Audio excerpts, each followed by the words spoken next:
Hey guys, Bowie here, and this is things I learned with Pjkatt's Terrorblade in 706F. As all of you guys know, this was bound to happen. Mask of Madness is a great item, and it slowly found its way in a lot of unusual heroes like Juggernaut, Luna, Spectre, and finally Terrorblade. He has great base armor. With the item, you can skip the HP regen talent and get the attack speed since you've always full HP, farming the jungle. One of the latest Terrorblade nerfs was an even slower metamorphosis, so there's a lot going on for the item. As Pjkatt blocks his creeps, since the range one is not in front, he has enough time to finish his PMS on the side shop, and we already see some nice decision making. Usually, you would want to deny your range creep or at least keep the creep wave in that spot, but he has a sneaky roamer on his team, and he does something that with a lot of heroes wouldn't be advisable. He starts harassing without caring about creep equilibrium at all. Impale was just spent, and you can see how good of a trader Terrorblade is. This might seem weird for you, after all, even if Pjkatt gets a kill here, Nyx can easily TP and reap the benefits of that juicy creep wave that will push towards his tower, unless they pull, but they do not do that, but we will talk about that later. First, I love that he only uses Metamorphosis after Impale was used, which guarantees him a timing window to get the kill with Bounty Hunter approaching. Nice communication going on there. As I was saying though, Terrorblade is a little bit different from other heroes, because when you get a first blood like this, even if the creep wave pushes, you can still harass the enemy as he goes back, and you can even deny a bunch of creeps.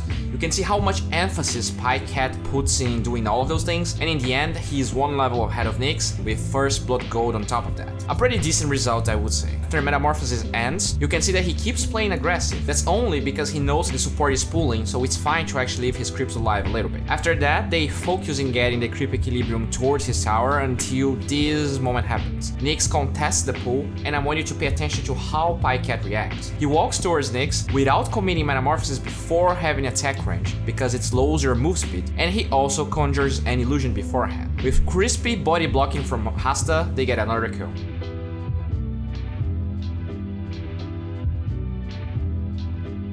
The next play is a great showing of thread switching. Terrorblade is not only a low HP hero, so he gets a lot of HP percentage-wise when he switches to Strength. He has a ton of armor, which means that Strength actually pays off a lot, if you get what I mean. The moment Slardar shows up, he manages to thread switch to Strength, and that's just enough HP to actually turn that fight around.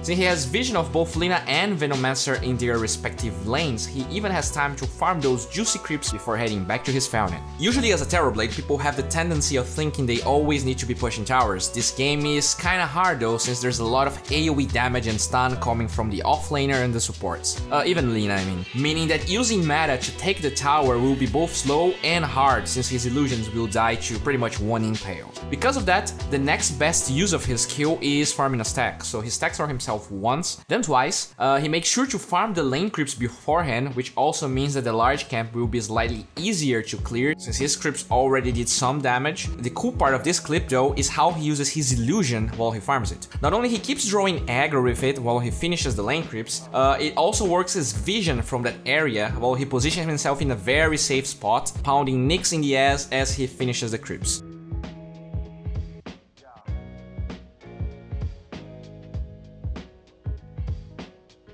This is usually the stage of the game where you can farm way more than just the lane, so the usual way of going about it is sending your illusions to farm the lane while you farm jungle creeps. For new players, I would just recommend sending your illusions to the range creep, because this usually means you will get the CS, since there's usually nothing like aggroing on them, so your illusion is the only thing attacking it. That's not only for the CS though. Pushing the lane like this forces heroes like Nyx to be defending the tower instead of hunting you in your jungle. The only problem this game is that the lane was not forced enough. Pjkatt probably thought that he harassed Nyx enough in that other part of the clip, or that Nyx TP to help his allies, but he was wrong and he pays the price. This could be different though if he had the mask that he fared for himself. It was actually in the courier. As you can see, Terrorblade is an okay jungler, but it's hard to keep yourself to full HP, and when you're full HP, it's harder for Nyx to do that. With the knowledge that Venomancer TP top to take his tower, the best approach is not fighting, after all, you're a Terrorblade, but instead you should take Venomancer's tower. They even find Lina in the jungle, which means that cheeky Ela safe from the fog play is not an option, and they trade even in towers this time. From the minimap, it's clear that Radiant wants even more. There are 3 heroes top, but Pjkatt was not feeling comfortable forcing that bottom tier 2. He goes for the Ancients now with the Mask of Madness completed. This item is insane on Terrorblade actually. The hero already farms super fast, and with the added move speed, sustain, and the fact you get more attack speed at level 10 means that you will scale incredibly well. Going back to Terrorblade's objectives in a game, you usually want to force at least one lane with your illusions while you farm, meaning that even if the enemy team wins a fight while you can't join your team, they won't be able to get structural damage. Or if they attempt, you can trade. In this fight, Pjkatt ended up using Metamorphosis to kill Alina, failed to do it, and well, since it's on cooldown now, the best thing he can accomplish is just shove the lane while he has vision of the enemy heroes and later retreat, while his illusions keeps the lane moving. When Dire shows up to take his bottom tier 2, he was postured mid and tries his best to force it. The real problem is that he's out of mana and Lina was mid while her team took bottom lane. Very well coordinated push from the Radiant side. In the Dire side, the best spot to farm jungle wise is the right jungle. All the camps are very close to each other and it gives you the chance to send your illusions to either mid and bottom. Since his team starts to fight bottom and he was in that section of the map, he can finally go for the tier 1 mid. With Madness, he easily backdoors it.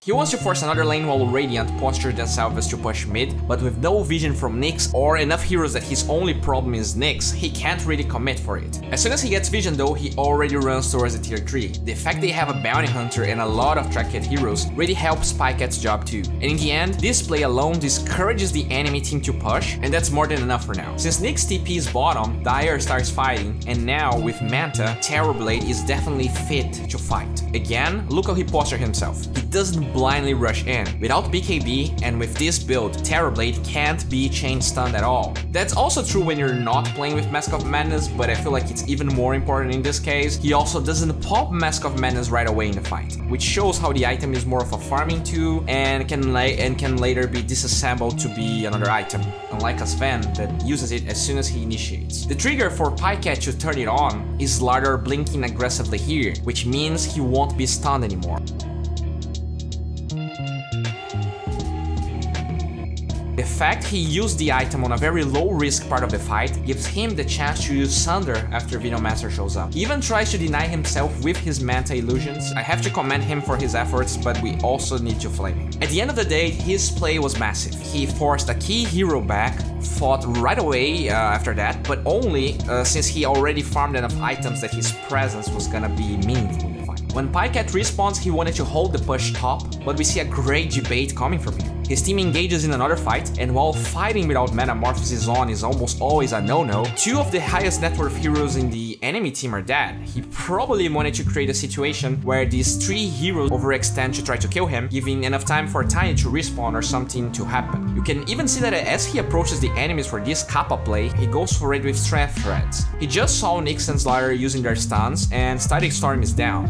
You also need to remember that Nyx stun has almost doubled the cooldown of Slardar, so after this crush right here, Pjkatt knows he needs to do something. He gets bashed though, and he keeps trying to dodge the Impale, and with it being spent, he has more than enough time to sunder Lina here in this play thanks to that Sentry Ward, guys. Buy Sentry Wards against Nyx. In the end, they suffered 0 structural damage, Metamorphosis was not spent. Unfortunately though, Excalibur falls once again, and this time, being where he is in the map, it feels like fighting instead of forcing the tier 2. It's a tough call. You usually want to trade towers as the enemy groups to push, but with Tiny dead, it could be hard for his team to actually hold the towers. Again, pay attention when he casts Metamorphosis, only when he is in attack range. The extra move speed from Madness actually puts him in a good spot to sunder later, since he only gets hit by Venomous Gale afterwards, but Glimpse again proves to be too strong. That's why with this item build, I feel like actually split pushing and going mid would be better. Still, Tiny fucked up, they hold, but it's tough. In this game, BKB was more than a necessity, so I like that Pjkatt goes for it, even without having buyback. Terrorblade is one of those heroes where buyback is only really worth it if you still have your Metamorphosis ready, and sometimes even that might not be enough unless you already have a refresher or something of that sort. His team decided to choose Smoke as Pjkatt pushes bottom, but again, pay attention how his illusions are always somewhere else pushing another lane. game. This always creates a situation where it's better for Dire to go for barracks even if it's just Pjkatt alone. It also increases the map pressure of Dire, giving them knowledge about heroes and possibly smoke ganks. The fact that Dire smoke to get where they are guarantee a pick-off right in front of the enemy tier 2, while Radiant doesn't have heroes positioned to deal with that. And guess what? That Midas Aghanim Scepter Nyx is worth shit if he dies without buyback like this.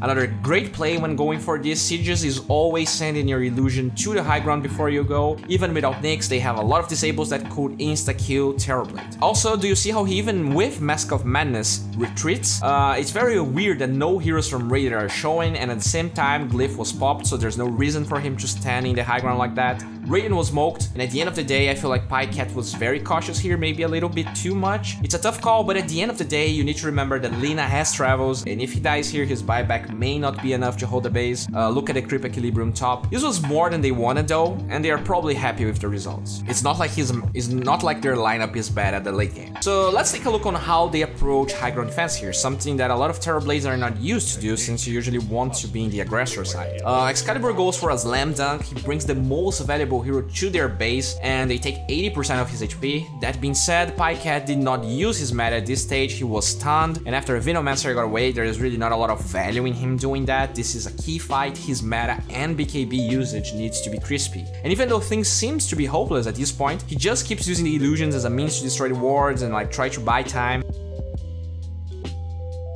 Only when Slaughter initiates, he uses meta, and only after Static Storm he BKBs. This time with Mask of Madness online. He shreds Venomancer,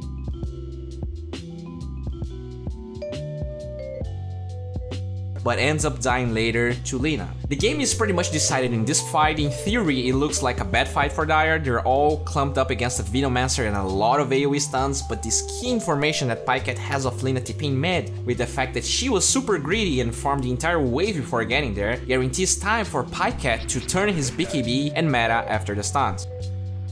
It's some new technique. Must be, but when did he learn to do that?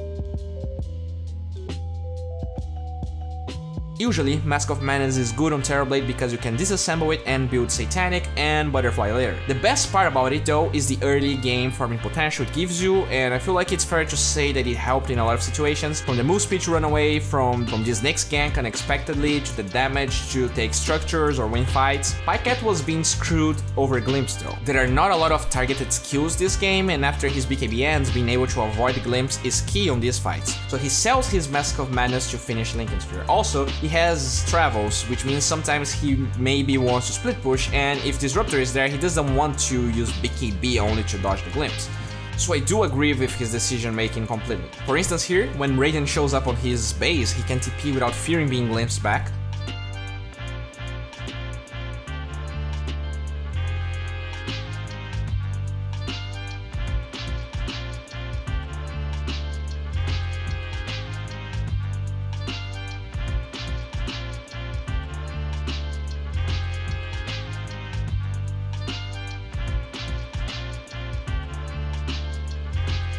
Not only they're able to repel Radiant completely, the Boots of Travel he got later helps him TP to another lane that was pressuring the enemy and punish them immediately. Disruptor and Pjkatt were actually a little bit careless, because if Disruptor was fast enough he could have done it, and Pjkatt plays out of his mind at the end. He forces the Venomancer buyback and it feels grim for him, but keep watching. He allows himself to get Glimpse back, and only BKBs later, he remembers Venomancer's Linken's Sphere, breaks it with the last Diffusal Blade charge, he forces another buyback from Radiant, and dies only after wasting them a lot of precious time.